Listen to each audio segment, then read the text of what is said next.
Yes, good morning guys. Happy Sunday. So for today's recipe, hindi ko na alam kung anong tawag dito dahil invento na lang guys. Hindi ko na alam kung ano palulutuin ko. So tawagin na natin siyang chicken a la celle. Ayan, may patatas tayo, pechay, and chicken, tomato paste, and oyster sauce plus fried, and ating garlic and onions.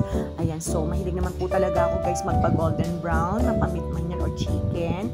Kailangan golden brown talaga para magtagal ang buhay ng ating ulam. So ayan guys, nilagay ko ng ating oyster and ang ating tomato paste. So waiting for the lang tayo na medyo mag-isa siya ng konti sa ating two flavors, and then i-add ko yung Sprite. Yan po ang ating pinaka-main ingredients. So wait lang po natin na matuyo siya para manuot yung lasa ng Sprite sa ating chicken.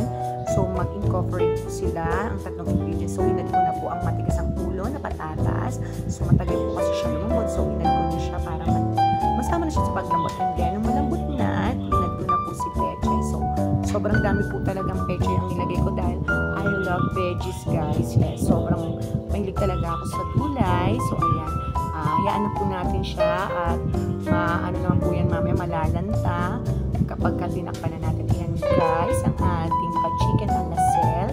So ayan guys, pinatikim po siya kay Shari. Sobrang pasado, napakasarap daw guys. Looks like puchero pero hindi po siya puchero guys ha. Invento lang po natin to guys. Ayan guys. Salamat sa Diyos sa pagkain namin ito. Thank you guys for watching. Hope you like this video. Love you.